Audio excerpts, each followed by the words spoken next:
Halo, salam sejahtera bagi kita semua. Perkenalkan, nama saya Roberto Riolus Parera. Saya mahasiswa Universitas Mataram, Fakultas Hukum, jurusan Ilmu Hukum. Di video kali ini, saya akan menjelaskan jenis-jenis sistem pemerintahan yang ada di dunia, seperti presidensial, parlementer, campuran, dan kolegial. Saya juga akan memberikan contoh negara dari masing-masing jenis pemerintahan tersebut dan menjelaskan kekurangan dan kelebihan dari sistem pemerintahan tersebut. Disimak. Sistem presidensial atau kongresional merupakan sistem pemerintahan negara republik di mana kekuasaan eksekutif dipilih melalui pemilu dan terpisah dengan kekuasaan legislatif. Adapun kelebihan dari sistem pemerintahan presidensial ini yaitu yang pertama, badan eksekutif lebih stabil kedudukannya karena tidak tergantung pada parlemen. Yang kedua, masa jabatan badan eksekutif lebih jelas dengan jangka waktu tertentu. Yang ketiga, penyusunan program kerja kabinet yang mudah disesuaikan dengan jangka waktu masa jabatannya. Yang keempat, legislatif bukan tempat kaderisasi untuk jabatan-jabatan eksekutif karena dapat diberi isi oleh orang luar termasuk anggota parlemen sendiri.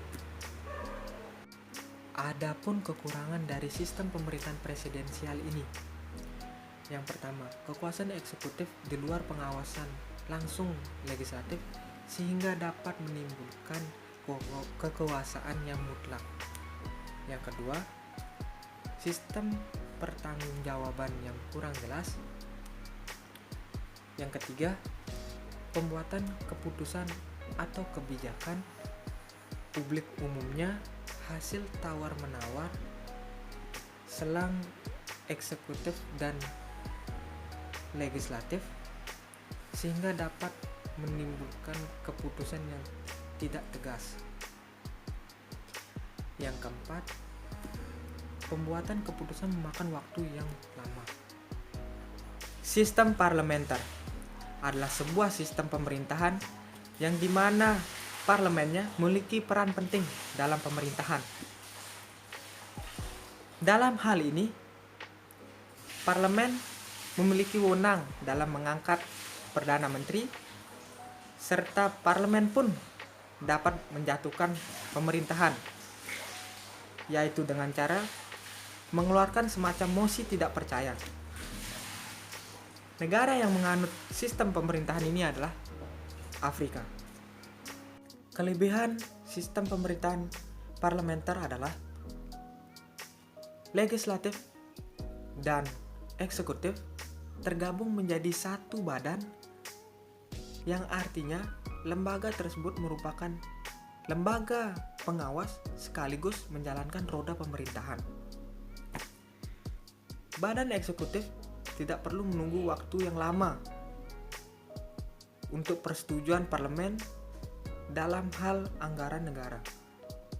Adapun kekurangan dari sistem pemerintahan parlementer ini adalah tentunya tidak ada lembaga check and balance karena semua dikerjakan oleh satu pihak, yaitu parlemen yang dipimpin oleh Perdana Menteri.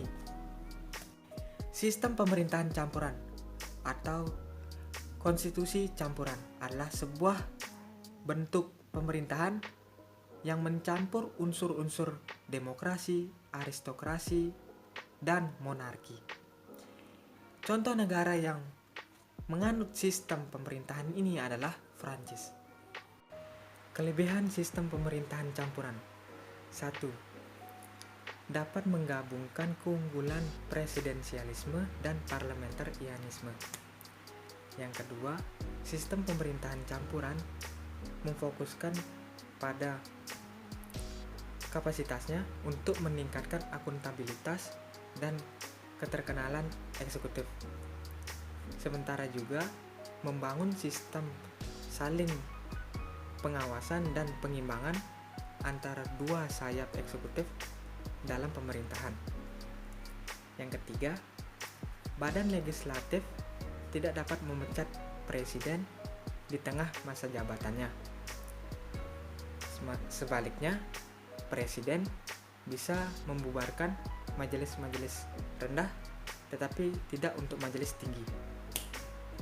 Adapun juga kekurangan dari sistem pemerintahan campuran ini, yaitu yang pertama, kecenderungan terjadi kebuntuan antara sayap-sayap eksekutif di pemerintahan. Yang kedua, pembagian kekuasaan pemerintah yang tidak jelas. Yang ketiga, pelaksanaan sistem pemerintahan campuran sangat menyulitkan apabila presiden dan pendukung-pendukungnya tidak memiliki suara mayoritas di dalam badan legislatif. Sistem pemerintahan yang terakhir adalah sistem kolegial yang diterapkan di Swiss. Jabatan kepala negara dipegang bersama-sama oleh 7 anggota Dewan Federal Swiss atau Swiss Federal Council. Presiden dipilih dari Dewan Federal oleh Parlemen Swiss atau Federal Assembly. Masa jabatan presiden adalah 1 tahun. Setiap tahun baru yang dipilih dari 7 anggota Dewan Federal itu sendiri. Anggota Dewan Federal dijabat selama 3 tahun dan dapat dipilih kembali. Kewenangan presiden terpilih sangatlah terbatas. Secara domestik, jabatan kepala negara dijabat bersama-sama oleh 7 anggota Dewan Federal. Secara internasional, presiden terpilih dan diakui sebagai kepala negara. Dan oleh karena itu, menerima surat-surat kepercayaan atau letters of credence dari Duta Besar Negara Sahabat. Sekian dari penjelasan saya tentang jenis pemerintahan negara serta negara yang menganutnya serta kekurangan dan kelebihannya. Jika ada kesalahan kata-kata, mohon dimaafkan. Terima kasih.